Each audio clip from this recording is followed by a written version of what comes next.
of the spiral. But that's the kind of reality we live in.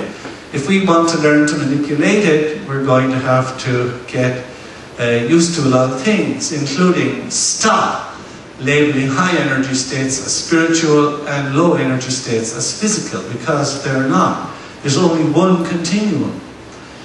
And spiritual and physical are simply stages or aspects of it. And this hamburger universe, which is the name of my website, the hamburger universe is the way most of the world thinks today about anything to do with the beyond.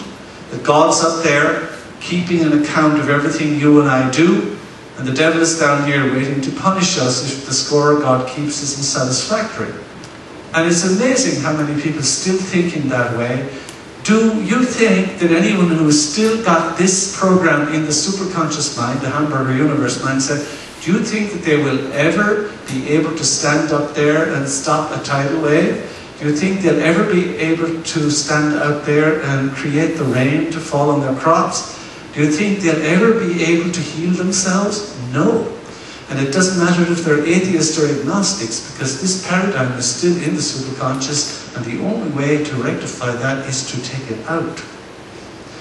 So everything that exists has emanated from the 0 point, a label which scientists are apparently more comfortable with when talking about God.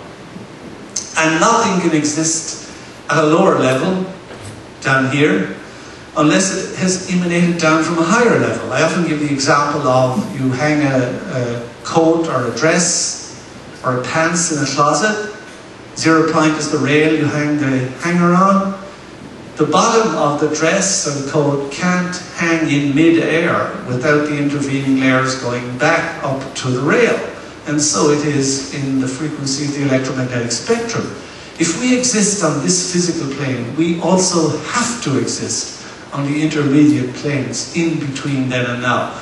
And that's what gives us great hope for being able to program the quantum field, because we are living in other bodies right now, other embodiments maybe, between the physical and the 0 point. We are living in all of them.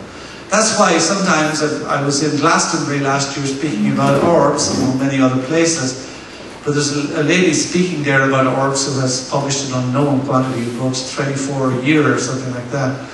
And she persists in saying that she knows that the orbs are archangels and that she can tell them apart by their different colours, and we should all sort of, I suppose by implication, bow down and adore them. And I said, I've only one problem with that, because if an angel, which I do believe exists, that's not a problem. If an angel exists on the 5th plane, well, so do we. You and I are also living on the 5th plane now. Why should I revere an archangel more than me, seeing that I am also living exactly on the same plane as they are, even though I haven't conscious access to that body of mine right now, but I can attain it. So we have other bodies. We're like icebergs. 7/8 of it, or wherever it is, beneath the waves. The point on top is what's visible. That's the physical body. Much more to you and me that's not visible. And the bodies are asleep. Now, the wonders that Jesus spoke about doing, he said, you will do all the wonders I do. I mean, it's the most hackneyed phrase, I suppose, in the New Age. You will do all the wonders I did, and greater indeed than these will you do, from the Gospel of St. John. Those cannot be done, those wonders cannot be done, except through the higher bodies, except through accessing those higher bodies. So if we don't awake our body or our present that resides in the quantum field, we cannot do the creation. And that access is only through the superconsciousness. Because the superconsciousness deals with all of these states, from infrared upwards. The conscious deals only with these, with the physical. And that's where we try to work everything from. A thought produces what we picture in the thought. Now, all of these programs failed because they were conscious mind efforts. And the conscious can only access the bottom. I'm skipping a little because we're running low on time here. So what is the essential information to program the superconscious brain or mind? Remember that there is no past and there is no future in the superconsciousness. None. N-O-N-E. Therefore, if you try to program your superconsciousness with an attitude which is either living in the past or living in the future, nothing happens. Nothing goes through. You must be in the absolute present, or it's just filtered out. No past, no future. And it's almost impossible for us to accomplish that state. Because if I'm focusing, say I have cancer and I'm focusing on radiant health, almost inevitably, when we try to program the quantum field with radiant health, we are thinking of what we will be once we're healed. That is not the present, that is the future.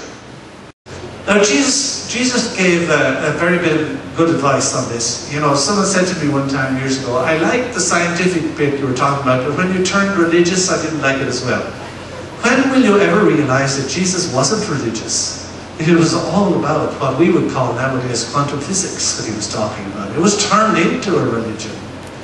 But it's close at hand to our consciousness to speak about him. But he advised gratitude about something. Gratitude is as close to present as most of us are able to accomplish at the start. It's not quite the present, you know, if you're giving thanks for something rather than thinking about something. In other words, thank about rather than think about, then at least it's already there. You have a spirit of gratitude. But gratitude is also, to some degree, in the past. But it's closer to the present than most of our other instinctive first stage efforts are. So if you want to get an attitude that is close to no past and no future, gratitude is pretty close, though it is in the past. So that's the first thing.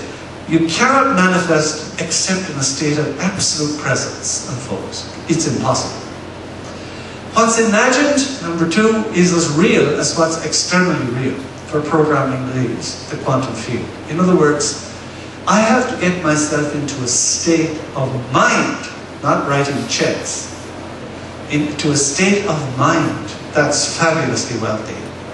In a state of mind, not a state of action. A state of mind of fabulous wealth, or radiant health, or whatever. And think of how hard it is when someone has cancer and they're racked with pain, with drugs, chemotherapy, whatever, radiation, and they're trying to imagine themselves in fabulous health. For God's sake, don't leave it until that stage, because it's immensely more difficult to heal yourself then. So, the conscious mind forms the things we're trying to work on here, but we have to get it into the superconscious to get into the quantum field, because this is the quantum field. The X-ray plane is the quantum field. It's where the first stages of matter start to appear. This stage is pure energy, down from point zero. So here's where the first stages of matter begin to appear in a very rudimentary form. That's where we have to impose the blueprint so that a changed reality can, like a cascade of a waterfall, roll down these intermediate layers and eventually pop into the physical down here. That takes time. That's when most people give up. It's not working for me. I am so special. I'm the only person in the universe for which this won't work. That's what we all think. I am the only person that this won't work for in the entire universe. No, isn't that something? So this is what we do. We put whatever it is, fabulous wealth, radiant health, we manage to get it into the superconscious. Remember, no past, no future, impact, what's imagined, etc. is greater than or indistinguishable from what's externally wonderful. Gets in here, into the basic stages of formation of matter. It grows as it descends through time and through frequency until it pops into physical manifestation. That, in a very, very crude form, is what we're talking about here.